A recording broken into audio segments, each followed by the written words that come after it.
Hi, this is TV Smith. We're celebrating 50 years of my band, The Adverts, this year in Australia, and you're listening to Nate on the Vinyl Guide. Welcome to The Vinyl Guide, the podcast for record collectors and music nerds. Here's your host, the biggest record nerd of them all, Nate Goyer. Hey everyone, it's Nate. Welcome to episode 541 of The Vinyl Guide, the podcast for record collectors and music nerds. And dear people, this week we are welcoming to the show punk pioneer and absolute dead set legend, Mr. TV Smith. And we're going to discuss the history and records and rare recordings of the Adverts, as well as his solo career. Now, if you're not familiar with the Adverts, well, actually, yes, you are, because the Adverts' early catalog is truly it's woven into the fabric of the foundations of punk and modern music. I mean, you've heard them. Songs like Gilmore's Eyes, One Chord Wonders, No Time to Be 21, Great British Mistake, all those tracks and more. The Adverts were very short-lived, but hugely pivotal. Very influential band. The flame burned hot and bright, but only for a short time. But the legacy of the music we still have today. And we have frontman TV Smith, who continues to write and record and tour. Now, TV Smith is in Australia the first few weeks of April, and as an amazing bonus, he's being backed by the Hard-Ons. Ray, Blackie, and Murray are going to be his backing band, which is going to make this tour friggin' amazing. Certainly one you don't want to miss. tvsmith.co.uk. That Aussie tour is in April, then a shitload of gigs in Europe after that. But the Hard-Ons are backing him only for the Australian dates. So if you're an Aussie, do not miss these shows. And real quick, before we start, a shameful plug for my Patreon page, patreon.com/vinylguide. I'm not taking sponsors anymore. These episodes you've been listening to for quite some time are all commercial free, except for the one I'm giving you right now for my patreon.com/vinylguide support page. Help support the show there. A few dollar bills every month is certainly appreciated and actually puts you in the running to win my eternal love. So that's patreon.com/vinylguide. Go there now, help support the show, and you may get the chance to draw me like one of your French girls, Jack.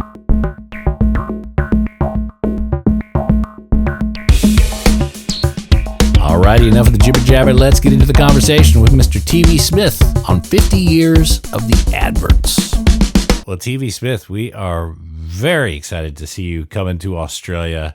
I want to remind people, first half of April, you're making your way through Victoria, Frankston, Collingwood, Geelong. Then you're coming up Newcastle Way, Woy Woy. I'm going to see you at Woy Woy. That's a fantastic club. That is going to be fun. Then you're going to be in Sydney at the Lansdowne, which is one of my favorite pubs in the CBD, and then in Wollongong. So I'm going to put a link to tickets for those shows. I think they're going to sell out really quick. So you excited about coming back to Australia?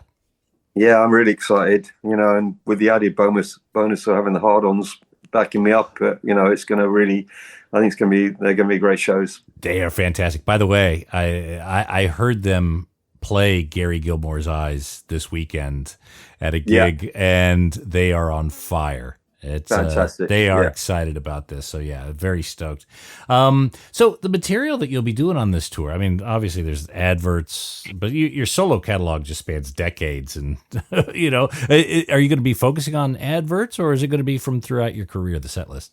Well, this time we're going to do Adverts because it is the 50th, anniversary of the band. So we're going to kind of like do an Advert celebration really and do all Advert songs. And it's a great opportunity to get those songs out again, with a really solid backing band who know how to handle them. They're not the easiest songs in the world to play. A lot of people approach the Advert songs and think they're just going to be 1, 2, 3, 4 and 3 chords, because of the cliche of One Chord Wonders, the name. But actually, the songs are really complex, because I wrote them.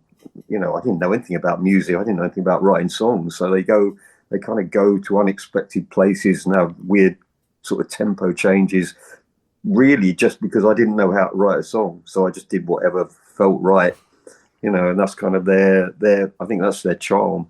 That's funny you say that, because Ray just talked to me this weekend and he was telling me how different it was. Like, you think of those early punk songs and you just think, playing with a similar energy as like the Ramones. He said, but Adverts is way different. They're having to, really approach them differently, which I think is a fun challenge for them.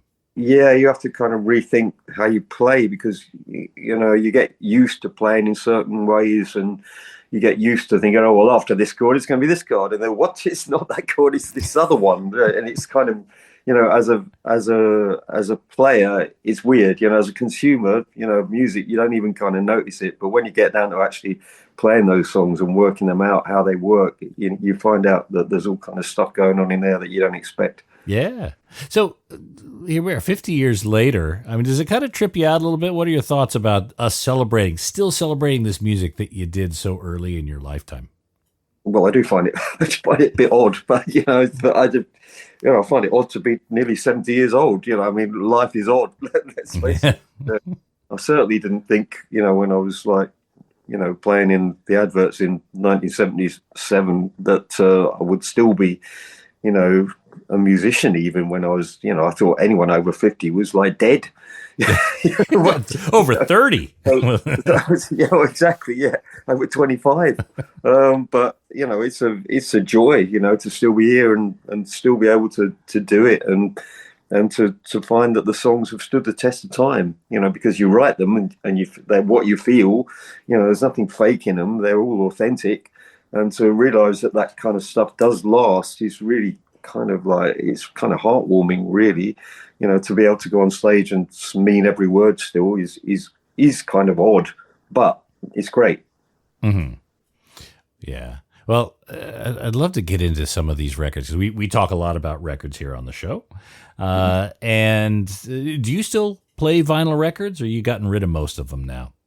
Well, I did get rid of most of them, and but there was such a demand for vinyl coming back that I started to make, obviously started making my own stuff back on vinyl again because people wanted it. So then I got myself a vinyl set up because I needed to check the vinyl that I was making myself, and then I kind of realized again how nice vinyl is.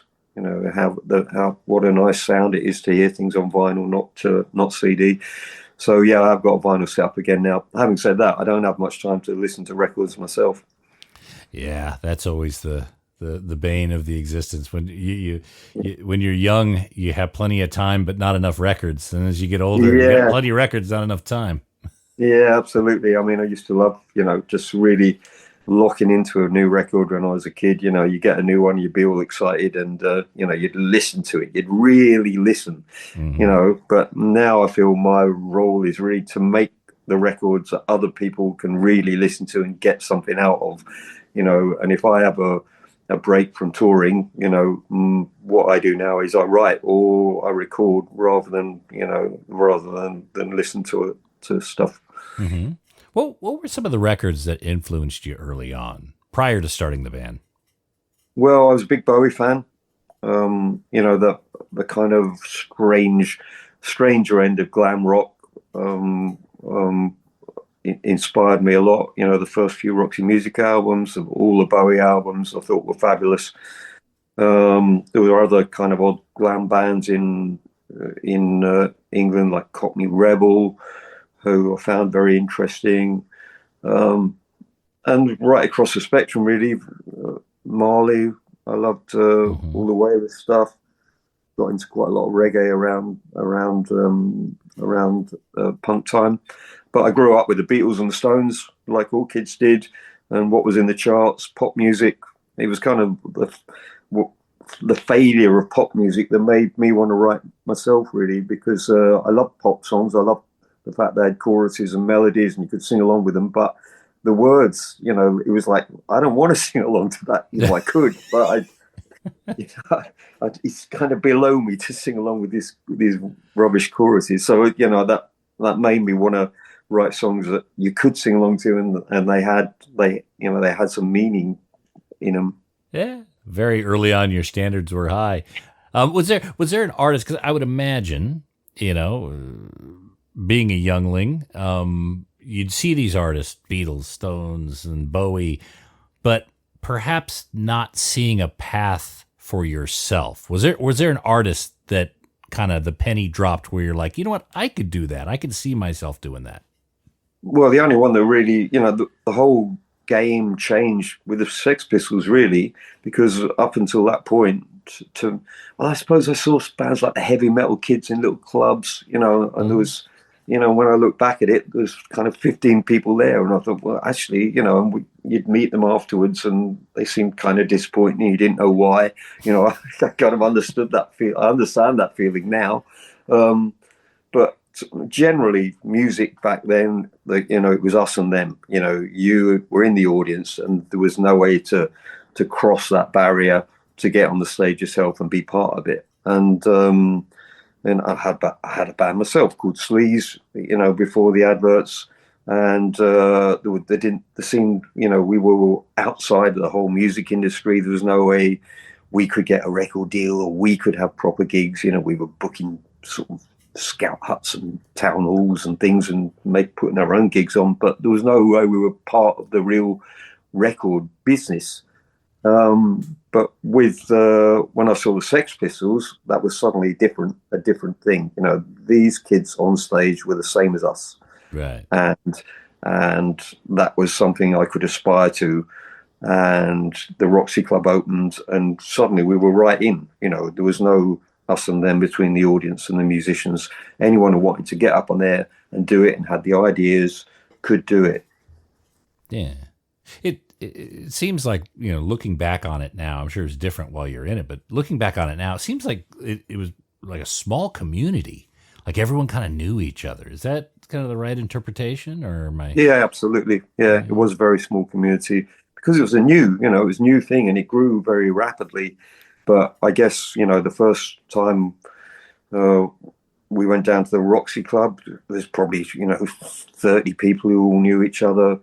Often the gigs at the Roxy in the January of 77, the Adverts played twice there in January 77. They weren't that many people. Even when it was crowded, there was only 100 people, when it's full. And often it wasn't full, or early on in the evenings it wasn't full. And so, yeah, it was a very small community for the first few weeks or months. Now, which came first, that first Advert single on Stiff or the Roxy compilation LP? The first Advert single, One Chord Wonders, came first. Okay, all right. We were literally down playing at the Roxy Club in January or February, I think, and Brian James from The Damned, who were already on Stiff Records, said to Jake and Dave at Stiff that there was this band he thought were good playing down the Roxy, and they came down to see us. And came as literally, it was like a cliche, really. Came after the gig and came up to us and said, "We want to put your record out." Oh, and that was it. We went round to the Stiff offices, a couple of days later, and signed a very flimsy contract for a single, and and that was the start of things. Okay, all right. What do you remember about recording that single? Stiff used a little studio called Pathway in North London, which was so small that actually the recording room was downstairs, and then you had to go up like a step ladder to get to the mixing room, which was on the next floor up. It seemed to be kind of installed in a normal someone's house, really, and we did it very fast.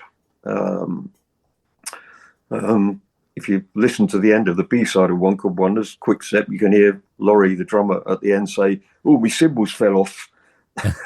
It was like we didn't have time for another take. So, so it was just like an afternoon. It was just like an afternoon. It was an afternoon. Yeah, we got it down in an afternoon. And, Larry Wallace was an experienced musician from the Pink Fairies. He produced it and, managed to, because we recorded fast and he mixed fast, we kept the excitement. And I think that's a great way to record. I still think that's a great way to record. Don't get bogged down. Get it down while it's fresh and you're all excited about it. I think bands spend too long in studios and they lose their own enthusiasm somehow by focusing too much on the detail. Capturing the moment is perhaps the most important thing there. So there was a label change for the Gary Gilmore's Eyes single. Was that ever considered to be a stiff product, or was that never a discussion? No, it wasn't written at the time. We did do another kind of a test recording for Stiff, which is the one that Rollins has recently found and put out as a single, which was We Who Wait and New Boys. I didn't personally think we recorded it as well as we did One Chord Wonders. I didn't think it had the same freshness, so I kind of sat on that for a bit. And in the meantime, we got a manager, Michael Dempsey, who was really just a friend. He was a book publisher who wanted to help us out and save us from the sharks, really, who were circling by that time. And he thought Stiff was really ripping us off, because we weren't getting anything. We weren't getting paid from them or anything, or getting any royalties. And they were in line to do another single, but Michael considered that we were always going to be second rung to the Damned, and it was true. They were focusing all their attention. They had their punk band, which was the Damned, and we were always going to be like the support act. So he was looking around for a label that could really focus on us and give us what we needed. And then by that time, I'd written Gary Gilmore's Eyes, and it was pretty obvious that was going to be the single, the next single. And Anchor Records loved it and signed us up on that basis. And the first single, One Chord Wonder, was actually One Chord Wonders. Actually, One Chord Wonders, but yeah. Stiff spelt it wrong on the cover. Oh. Yeah, there seemed to be a lot of potential issues with the cover around the time. Well, that was the thing. Not only did they spell it wrong, which I now think was probably deliberate, but they put Just Gaye's face on the front, and I think they were actually, in typical Stiff style, tried to promote the single as if it was Gaye Advert and some kind of backing band, which was a kind of bit of bone of a contention, I've got to say. What's interesting is the Safety in Numbers single on the back doesn't have a picture of Gaye, just has a picture of her bass guitar. I don't know, was that a response to that? Yeah, that was a response, yeah. We were all kind of annoyed with it. Gaye was annoyed with it as well, at the way that she was taken to be the kind of the figurehead of the band, and she didn't like it. She didn't like the attention. And so for us, it was a joke to, for Safety in Numbers to have the pictures of everyone else, but not her. It's funny because as a youngling, I remember the death of Gary Gilmore. I was brought up in the States, and I remember it was like front page news for a few days because he died by firing squad, if I recall, and there was a big controversy about whether that was humane or not. But I didn't realize that his organs were donated, and that's why the song. So I guess that topic was also front page news in the UK as well. Yeah. Yes, absolutely. And I didn't see why. I didn't know why we were getting fed all this stuff. It seemed a very poor taste, that such attention was being given to it. It's like they were really, he was a sad case, really. He was a real loser. And I didn't like the way it was being exploited, this story, for the sale of newspapers. And so really I decided to take the story and just make it even more bad taste than they were doing. It was more kind of, for me, it felt like I was trying to satirize the media approach to it, and if there's, and punk rock was a time when you had to step up the mark and make a 6 song, well, I'm your man. Was this around the time Sex Pistols and Bill Grundy, to where all of a sudden there's a lot of sensationalism around punk rock? Yeah, it was all around that kind of time. I think the Bill Grundy thing happened a little bit earlier. I'm not can't quite recall the time frame, but it really showed how how safe and conservative Britain was at the time, when people could get so shocked by a bit of swearing on mainstream television, and it's like they and so hypocritical, that on one hand the papers could be exploiting this sad story. The thing about Gilmore was he wanted to turn his life around, at the last moment, and by donating his eyes, he was actually saying, I'm finally going to do something good with my miserable life. So to exploit that story with splash headlines, and on the one hand, and on the other hand, it's so awful. These boys are swearing on television. It really exposed the hypocrisy in British society, and and the more people got offended, the more punk sort of felt compelled to be offensive. It was one of those things. We're going to break down the way the way culture is in Britain, and we're going to the more you complain, the more we're going to do it, because when you have a revolution of some kind, a cultural revolution or a musical revolution, you have to sweep away everything that was there before, at least temporarily. Mm-hmm.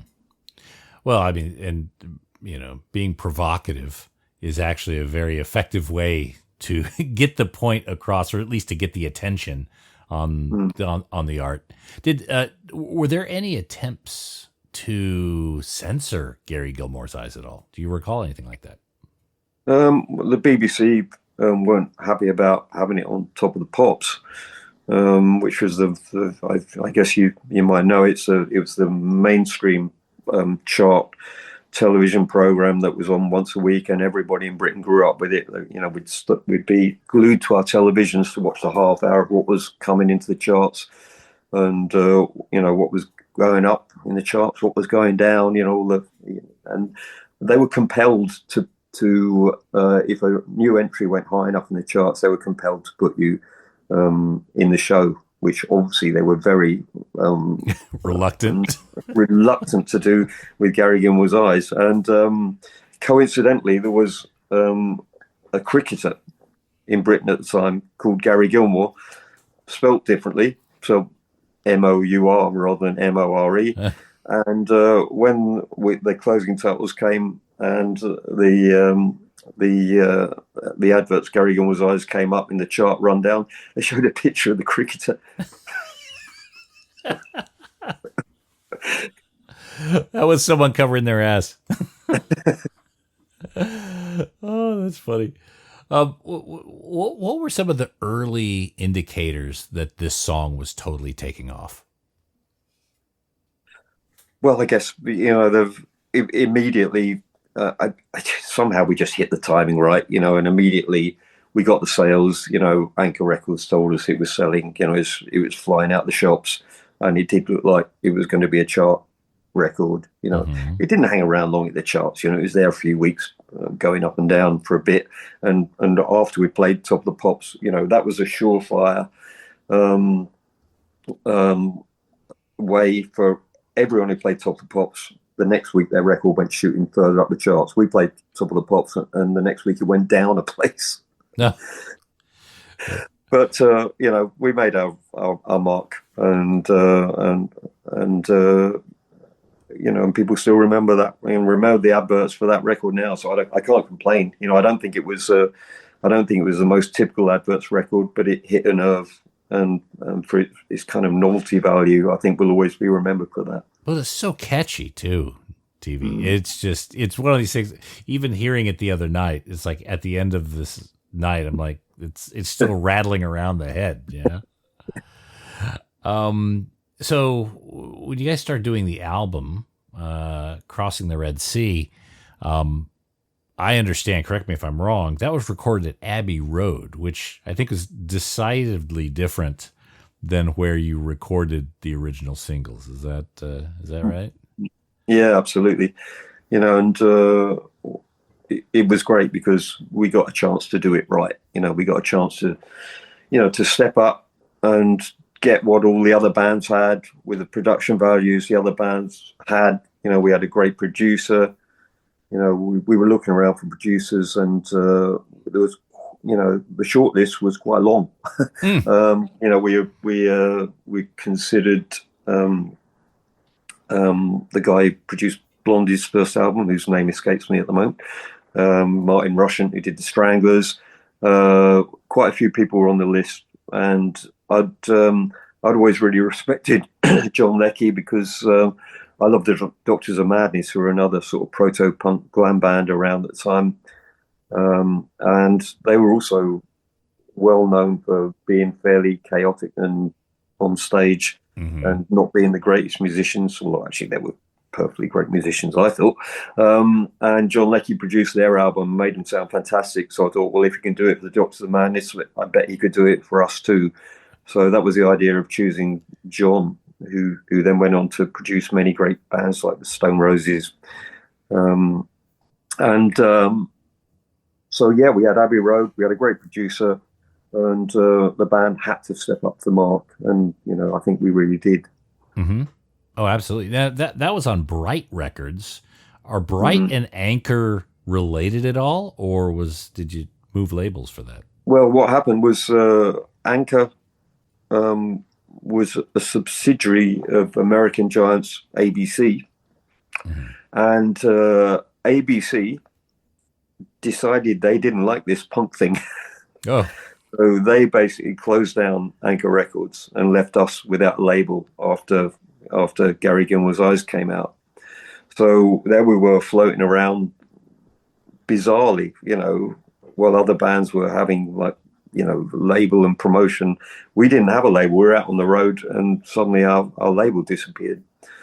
So what happened was the publisher for Anchor decided he would start a label, which he called Bright, just literally to release that record. So, this was a guy without any real experience of running a label, but we had a record and we didn't have anyone to put it out with.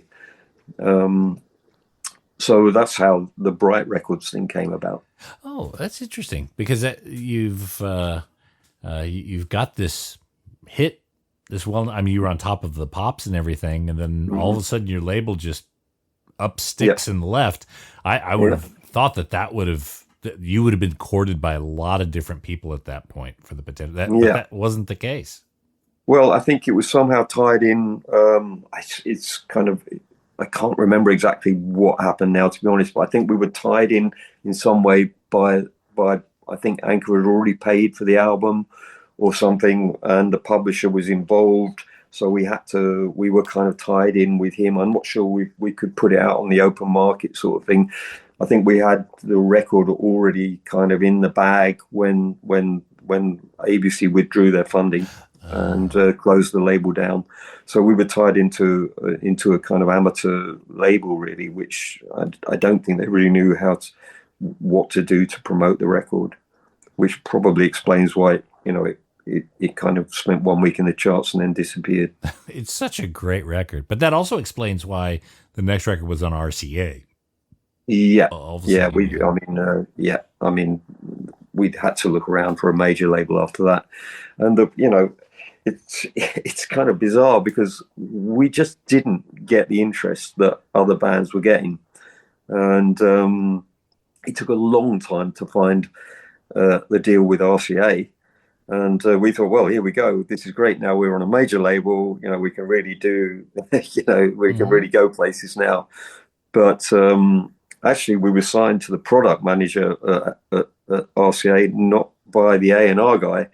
And that caused a lot of internal rift in RCA itself. And within a few weeks of us signing, the product manager was sacked.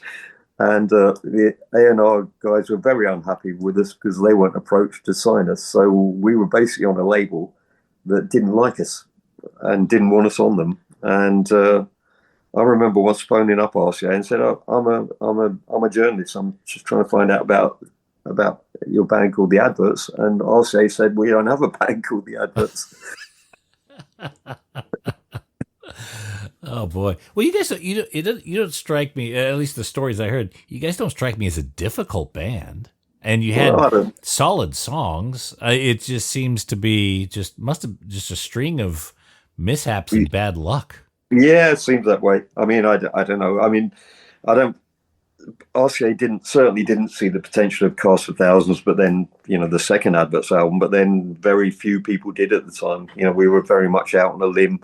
we'd done Crossing the Red Sea, and I didn't want to make Crossing the Red Sea Part 2, because I thought, well, this album is actually perfect as a standalone kind of album. And we weren't the Ramones, doing, okay, here's the next record exactly the same as the last record. The whole point for me of punk rock was to, find a challenge and go for it and make something different. But it didn't fit in with the times. And RCA tried to cast us as some kind of glam band. They forced this awful cover of the record onto us where we were sort of all misty-eyed and bathed in colours and gazing into space, which was one of the worst covers in music history. It was more fitting of Slade than the Adverts. We've done the best of something. We made the worst cover in the world.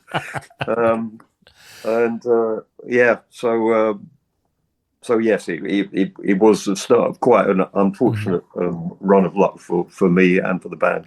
Well, and just following your career and knowing what I know, you've always seemed to be someone who's ready for change and evolution anyway. So I would have imagined you approached that more as an opportunity rather than an issue, informing kind of what's next. I mean, if you move through the Adverts material, you can see this tremendous amount of growth from the first single to the last song of the second album, and then you just kept going. Is that a fair analysis, eh?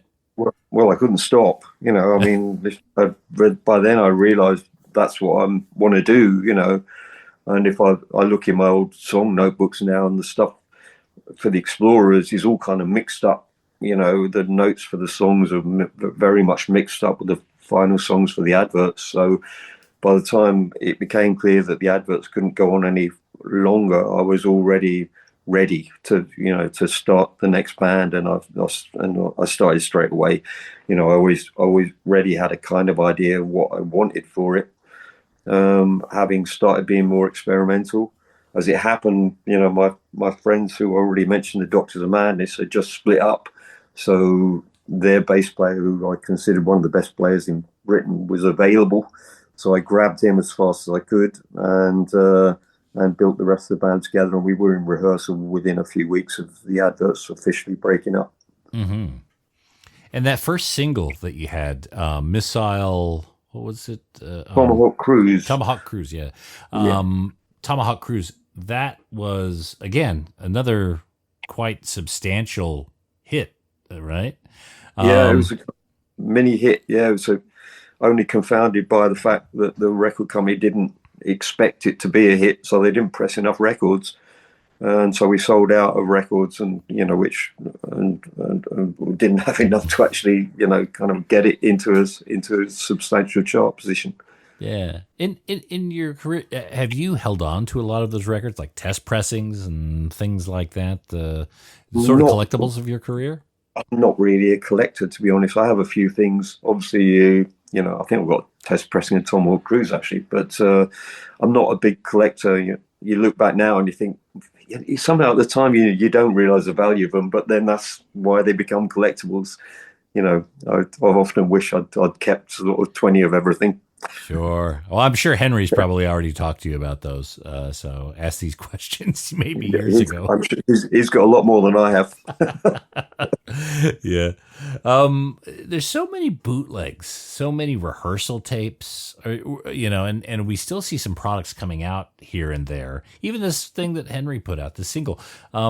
You're aware of the existence of things like that, but a lot of these other bootlegs and rehearsal tapes, are these things you were familiar with, or do sometimes these releases surprise you? Some of them have surprised me. I have no idea what's out there now.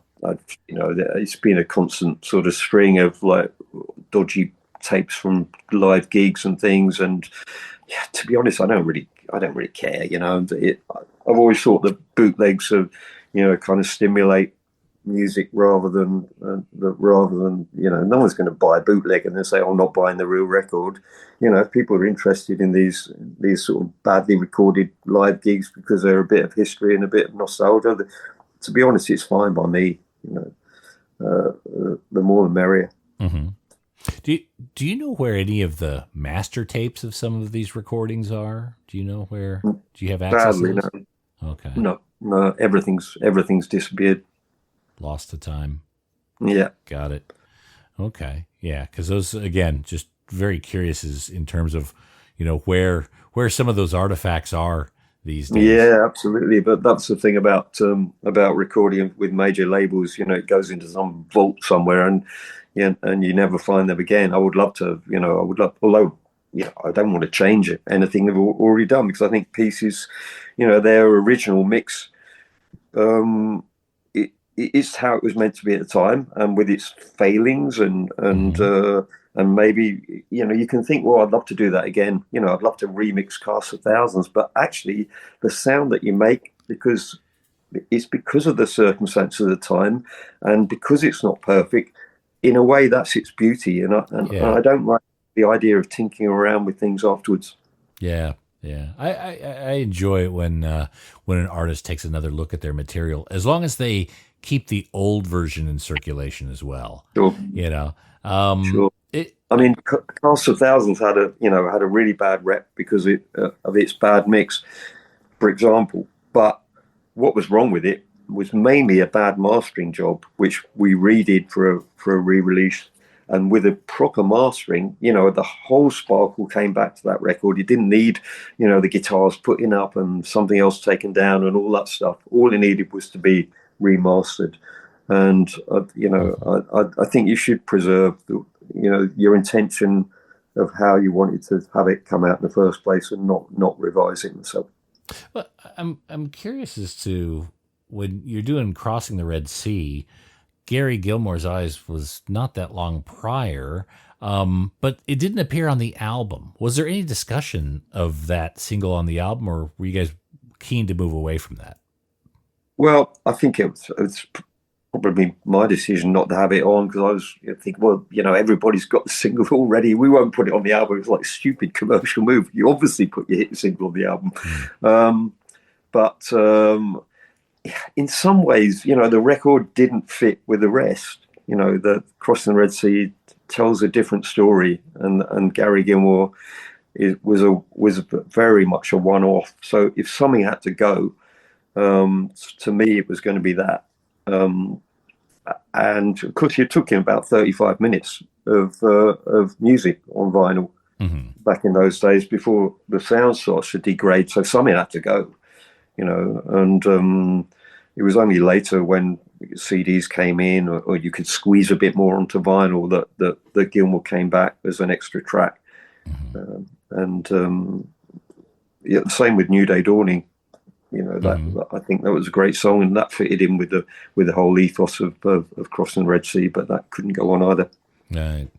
And you've started to remaster many parts of your career, including Channel 5, which I think just came out as well. So that's something that has been remastered and expanded a bit. So I'm very, very happy with that, because that always suffered from really bad pressing on vinyl, and I had no idea where the master tapes were, and the version that went out onto CD literally had the pops and clicks taken out manually, and it still suffered the distortion from when the needle got into the center of the record. The CD was taken from vinyl, so it had all those problems on it.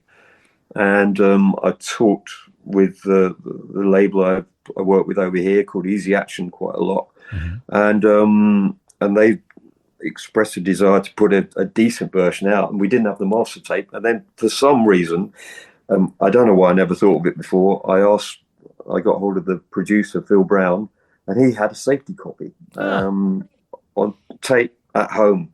So, wow, that was an absolute, I thought, why on earth didn't I ask him before?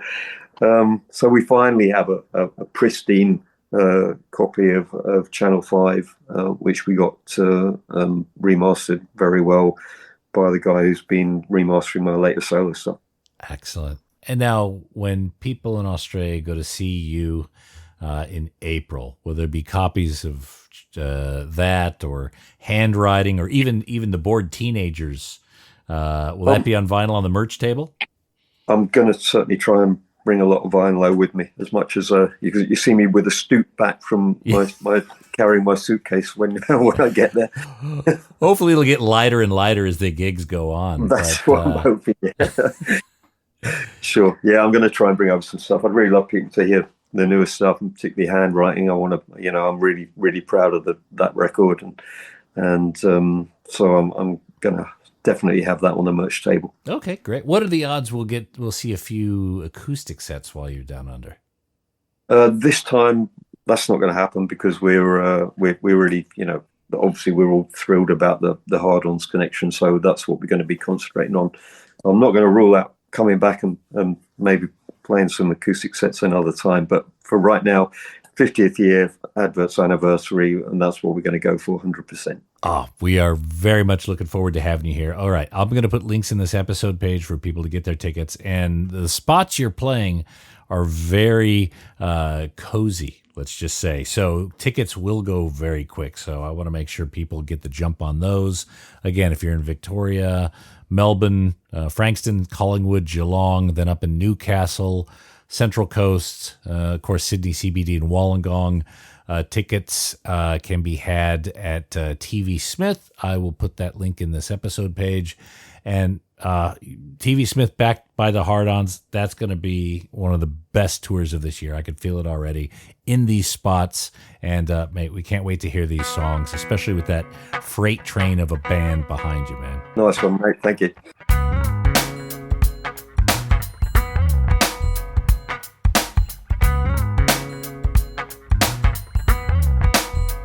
Yep, that is going to be an amazing tour. TV Smith backed by the Hard-Ons, and I'm familiar with a lot of these clubs they're playing. These are going to be shows you don't want to miss. I'm going to be at the Woy Woy Lincoln Pin. If you go there, let's have a beer and enjoy TV Smith, 50 years of the Adverts, with Ray, Blackie, and Murray of Hard-Ons helping power the show. And that's it for this episode of The Vinyl Guide. Thank you so much for tuning in. Thanks to everyone who's sharing these episodes on social media, leaving us positive reviews on Apple Podcasts and Spotify. That's hugely appreciated. And of course, those of you who are helping support the show via patreon.com/Vinyl Guide. Well, that sort of love engorges me to no end. We'll be back shortly with a brand new episode. So until we talk next time, you all behave yourselves. And thanks again for listening to the Vinyl Guide podcast. Cheers.